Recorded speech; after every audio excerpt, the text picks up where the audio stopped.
Next topic is relation between Kp and Kc. Kc is the equilibrium constant when concentration are taken into account. तो concentration या सांद्रता आप कब लेंगे, कब वर्ड यूज करेंगे, जब हमारे जो रिएक्टेंट और प्रोडक्ट है वो लिक्विड फॉर्म में है, ठीक है। लेकिन यदि रिएक्टेंट और प्रोडक्ट गैसेस फॉर्म में है, उस केस में क्या Kc जो equilibrium constant in terms of concentration हम रिप्रेजेंट कर सकते हैं। उस केस में हम देखते हैं कि Kc जो है वो पूरी तरह से परफेक्ट टर्म नहीं है। जब हमारे रिएक्टेंट और प्रोडक्ट गैसेस फॉर्म में, उस केस में हम Kc की जगह Kp यूज करेंगे, यानी कि equilibrium constant in terms of pressure. तो इसको समझने के लिए हम ये रिएक्शन लेते हैं जिसके अंदर N2 नाइट्रोजन गैस है, हाइड्रोजन भी गैस फॉर्म में, एंड नाइट्रोजन और हाइड्रोजन क्या बना रही है, ammonia 2NH3, and it is also in the gases form. अगर हम इस रिएक्शन के लिए इक्विलिब्रियम कांस्टेंट की वैल्यू लिखना चाहते हैं इन टर्म्स ऑफ कंसंट्रेशन, तो हम क्या लिखेंगे, simple Kc equal to active mass of NH3 divided by active mass of nitrogen and active mass of hydrogen. अब हम Kc को किस तरह से Kp से रिलेट करते हैं, इसके लिए हमें हेल्प लेनी पड़ेगी आइडियल गैस इक्वेशन की। So according to ideal gas equation we know that Pv equal to क्या होता है, nRT, ठीक है। अगर n को b में कर लोगे, P equal to n upon b RT, n upon b this is the term of C, तो हम इसको क्या लिख सकते हैं, P equal to CRT। P equal to nRT कौन सी equation, this is the ideal gas equation.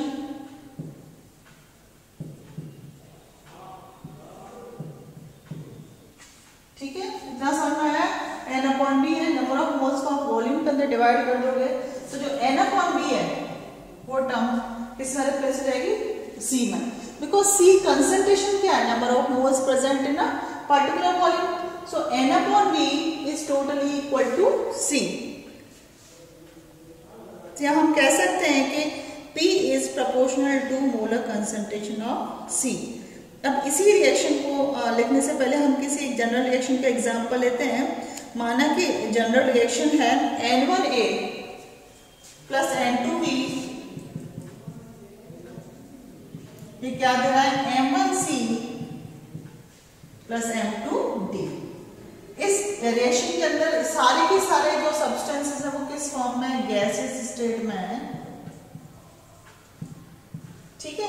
Gases state में मैं अगर Kc या Kp लिखना चाहती हूँ तो Kp कैसे लिखूंगी, Kp या equilibrium constant in terms of pressure, it is written as P C M1 P D M2 divided by P A N1 P B N2. So this is the equilibrium constant in terms of you can say in terms of pressure. अगर हम reaction की total reaction के pressure के बारे में बात करें तो वो तो कहलाएगा प्रेशर ऑफ रिएक्शन। लेकिन अगर हम इंडिविजुअल कंपोनेंट के बारे में बात कर रहे हैं, suppose A B C D, तो pressure of individual component is termed as partial pressure, जिसको हम बोलते हैं आंशिक दाब। तो पार्शियल प्रेशर और प्रेशर दोनों के अंदर डिफरेंस समझ में आना चाहिए। पार्शियल प्रेशर कब होता है, जब हम इंडिविजुअल कंपोनेंट के बारे में बात करते हैं, यानी ए का प्रेशर कितना है, it is called partial pressure, B का individual pressure is called partial pressure of B, C का individual pressure is called partial pressure of C, D का इंडिविजुअल प्रेशर इसको बोलते हैं partial pressure of D. Partial pressure मतलब हिंदी में क्या बोलेंगे इसको, आंशिक दाब। तो आंशिक दाब और जो कुल दाब होता है, दोनों के बीच में आपको डिफरेंस समझ में आना चाहिए। एंड जो Kp है, Kp is called pressure equilibrium constant. इसका नाम क्या है, प्रेशर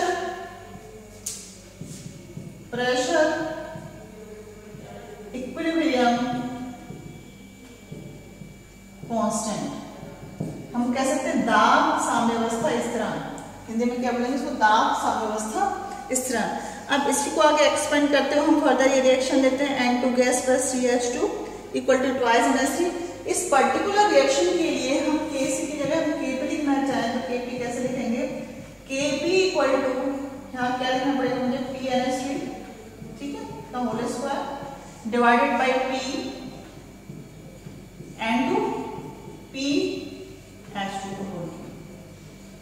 द Kp यानी pressure equilibrium constant for the reaction N2 plus H2 equal to twice NH3 and this is the Kc concentration terms for the reaction of N2 plus thrice H2 equal to twice NH3। अब हमें अगर दोनों के बीच में relation establish करना है तो हम वापस जनरल इक्वेशन पे आते हैं। हमारी जो जनरल इक्वेशन थी N1A plus N2B equal to M1C plus M2D। आप देख सकते हैं इसमें Kp तो हमने लिखा हुआ है ना। इस रिएक्शन को हम एक्सटेंड करते हैं तो ये रिएक्शन थी N1A plus N2B plus M1C plus M2D। ठीक है, सबको दिख रहा है। इसमें मैंने क्या लिखा था Kp लिखा था PCM1 PDM2 PAN1 और PBN2। अब मैं क्या करती हूँ आइडियल गैस इक्वेशन के ऊपर विचार करती हूँ। तो if gases reactant in product है तो it obey ideal gas equation. Ideal gas equation it is written as PV equal to NRT। जैसा कि अभी हमने बात की थी, P को हम कैसे लिख सकते हैं N/V equal to RT। This is the equation number 1, this is the equation number 2। अब मैं इसे कैसे लिखता हूँ, लिख सकते हैं P equal to C RT। ये हो गई इक्वेशन नंबर 3। तो यहाँ पर देखिए PV equal to NRT simple gases equation है। अगर हमने N/V लिख दिया, ठीक है, तो इक्वेशन किसके अंदर चेंज हो रही है, कंसंट्रेशन टर्म्स के अंदर चेंज हो रही है। और हमारे A, B और C और D हमारे रिएक्टेंट और प्रोडक्ट हैं, तो इनके लिए मैं कंसंट्रेशन टर्म्स में लिखना चाहूँ तो मैं कैसे लिख सकती हूँ। PA के लिए equation PA equal to CRT, PB CBRT। ठीक है, इसी तरह से C के लिए PC CCRT और D के लिए लिखना चाहती हूँ PD is equal to CDRT। तो सिंपल ये इक्वेशन है PA PB PC PD। हमने इसको किस टर्म्स में लिख दिया, हमने इसको कंसंट्रेशन टर्म्स में लिख दिया। और मैं अगर एक्टिव मास के टर्म्स में लिखना चाहती हूँ तो CA को मैं कैसे लिखूंगी, this is written as ART, this is written as BRT, this is written as CRT and this is written as DRT। तो यहाँ पर जो ब्रैकेट के अंदर क्वांटिटी मैंने दिखाई है, this is the active mass. Active mass क्या रिप्रेजेंट कर रहा है, active mass is the concentration in moles per litre. अब हमें क्या करना है, ये वैल्यू की वैल्यू सारी की सारी पार्शियल प्रेशर वाली इक्वेशन के अंदर रखनी है। पार्शियल प्रेशर वाली इक्वेशन कौन सी थी, हमारी PC वाली, PCM1 PCM2 वाली। सो पुट दीज वैल्यू, मैं अगर इसको इक्वेशन नंबर A में डालती हूँ, पुट दीज वैल्यूज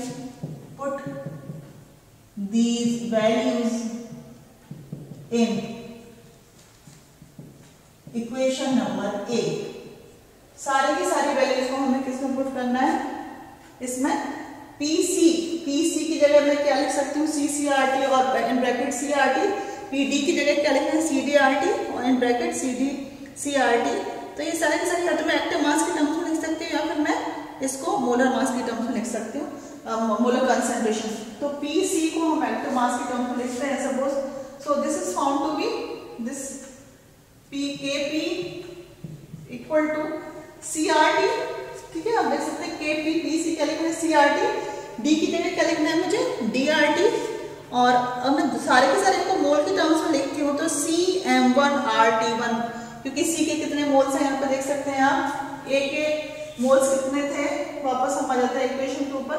A के मोल्स थे N1, तो ये हो गया AN1, B के थे N2, C के क्या थे M1 और D के क्या थे M2। So this equation is written as Kpc C की पावर M1 RT की पावर M1। ठीक है, ये हो गया PC इंटू PD ये हो गया D की पावर M2 RT की पावर M2 डिवाइडेड बाय अब आप आइए यहाँ पर PA मीन्स A की पावर N1 RT की पावर N1। ठीक है, इसके बाद B की पावर N2 और RT की पावर N2। तो इस इक्वेशन को मैंने इस टर्म्स में लिख दिया। Kp यहाँ पर K कैपिटल फॉर्म में, स्मॉल में नहीं है, क्योंकि इक्विलिब्रियम कांस्टेंट सारे के सारे कैपिटल में होते हैं, और जो रेट कांस्टेंट होते हैं Kf और Kb, rate constant of forward reaction, rate constant of backward reaction, rate constant of reaction, इसको हम स्मॉल लेटर ऑफ k से रिप्रेजेंट करते हैं.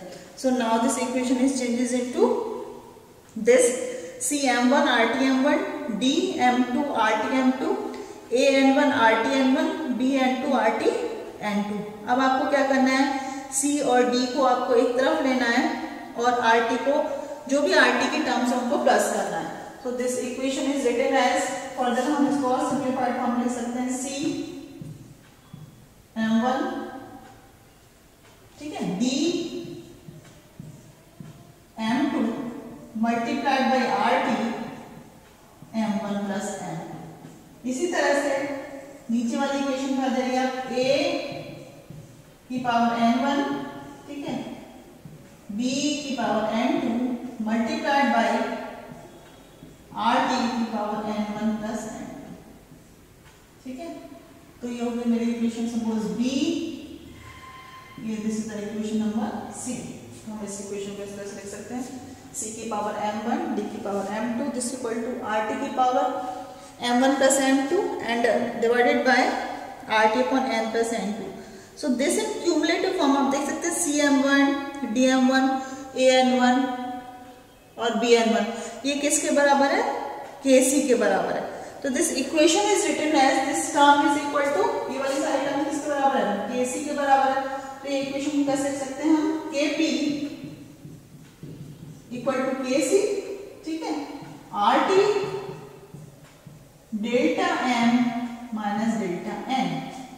Kp इक्वल टू Kc RT की power delta m minus delta n. और यहाँ पर डेल्टा m क्या है, delta m moles of product और डेल्टा n क्या है, मोल्स ऑफ रिएक्टेंट. और क्यूमुलेटिव फॉर्म में हम इसको ऐसे लिख सकते हैं, delta m minus delta n, देखिए डायरेक्ट हम डेल्टा n लिख सकते हैं, delta n where delta n equal to m1 plus m2 minus m1 plus m2. तो Kp और Kc के बीच में relation number of moles of product और number of moles of reactant के में कितने मोल्स हैं उसके ऊपर डिपेंड कर रहा है. यदि डेल्टा n इक्वल टू 0 है, ठीक है, डेल्टा n इक्वल टू 0 किस केस में होगा, इफ डेल्टा n, पहली condition if delta n equal to 0, उस केस में Kp इक्वल टू Kc. तो कैसी रिएक्शन में होगा, जैसे हम रिएक्शन ले रहे हैं H2 plus I2, this gives 2HI.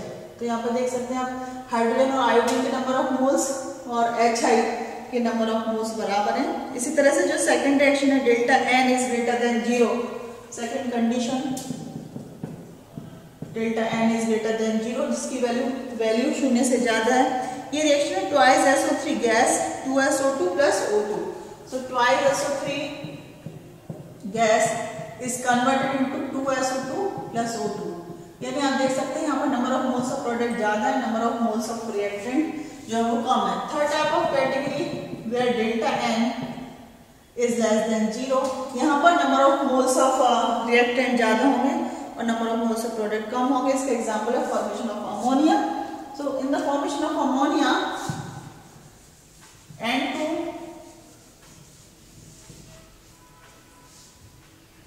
N2 plus 3H2 gives twice NH3 gas. This is the equation number 1. ये हो गई 2, ये हो गई 3, ठीक है. यहाँ पर आप देख सकते हैं यहाँ पर number of moles of reactant ज्यादा है और number of moles of product जो है वो कम है. तो इस तरह से डेल्टा n का मान क्या होगा, उसके बेसिस पर ही Kp और Kc के बीच में रिलेशन डिपेंड करता है कि कब Kp की वैल्यू Kc के बराबर होगी, कब जो है वो Kp की वैल्यू ज़्यादा होगी एंड कब जो है वो Kp की वैल्यू कम होगी.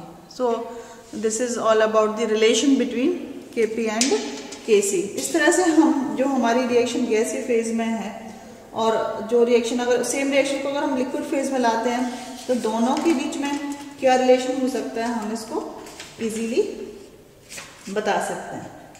So next topic is the unit of rate constant और इक्विलिब्रियम कांस्टेंट. ठीक है, अब जो रेट कांस्टेंट हमने बात की थी, अभी रेट कांस्टेंट क्या था, change in concentration of reactant per unit time. तो उसकी यूनिट क्या होगी,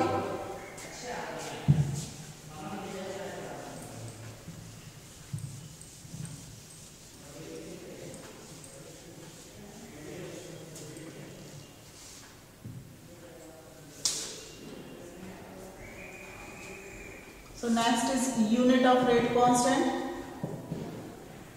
Rate constant वेग स्थिरांक का मात्रक। वेग स्थिरांक का मात्रक क्या होगा, इसको समझने के लिए आप रेट क्या कैसे डिफाइन कर रहे हैं। रेट क्या होता है किसी भी रिएक्शन का, change in concentration, change in concentration of reactant per unit time. तो इसको समझने के सपोज हमारी रिएक्शन है ये इक्वल टू किसके अंदर कन्वर्ट हो रही है, प्रोडक्ट के अंदर कन्वर्ट हो रही है, और इसके अंदर मैं सिंपल जो रेट दे रही हूँ वो रेट किसके ऊपर डिपेंड कर रहा है, कंसंट्रेशन ऑफ ए। ठीक है, या हम बोल सकते हैं कि अगर ए रेट इक्वल टू हम किसको लिख सकते हैं, के ए। यहाँ पर के क्या है, सिंपल प्रोपोर्शनलिटी कांस्टेंट है। अगर ए की ए इक्वल टू 1 हो जाता है, ठीक है, उस केस के अंदर जो रेट इक्वल टू के, यानी इसको हम क्या बोलेंगे, now this is called rate constant. ठीक है, अब रेट कब, ये तो 1 है, 1 मोल्स पर लीटर। अब यहाँ पर जो रेट है उसकी यूनिट क्या होगी, अब देखें rate change in concentration upon time. तो चेंज इन कंसंट्रेशन क्या हो रही है, मोल्स पर लीटर, और यूनिट टाइम, टाइम। तो हम इसकी यूनिट क्या देंगे, द यूनिट ऑफ के, स्मॉल के, रेट कांस्टेंट को स्मॉल के से नोट करते हैं, moles per litre time inverse. तो टाइम हम सेकंड्स में भी दे सकते हैं और टाइम मिनट्स के अंदर भी दे सकते हैं, डिपेंड करता है कि हमारी जो रिएक्शन है वो किस तरह की है। इससे रेट ऑफ रिएक्शन, अगर हम सिर्फ रिएक्टेंट के बारे में बात कर रहे हैं, उस केस में अगर हमारा साइन माइनस है तो इसका मतलब क्या इंडिकेट कर रहा है, change in concentration of reactant. Plus sign क्या इंडिकेट करता है, change in concentration of product per unit time. इसको समझने के लिए मैं सिंपल सा एक एग्जांपल ले लूं, जैसे कि सपोज ए और बी है ना, ए इज कन्वर्टेड इनटू बी, तो मेरे को रेट देना है इन टर्म्स ऑफ ए, तो रेट इक्वल टू माइनस, ठीक है, D C A upon D T, ये हो गया इन टर्म्स ऑफ ए, और rate equal to plus D C B upon D T. तो यहाँ पर जो माइनस साइन इंडिकेट कर रहा है, माइनस साइन क्या इंडिकेट कर रहा है, decrease in concentration of reactant, अभिकारक की जो सांद्रता है उनमें टाइम के साथ साथ कमी हो रही है, और प्लस आ रहा है इसका मतलब उत्पाद की सांद्रता में समय के साथ साथ वृद्धि हो रही है। तो ए और बी यानी रिएक्टेंट और प्रोडक्ट के टर्म्स में हम किस टर्म्स में रेट को रिप्रेजेंट करें, दोनों टर्म्स में प्रेजेंट किया जा सकता है।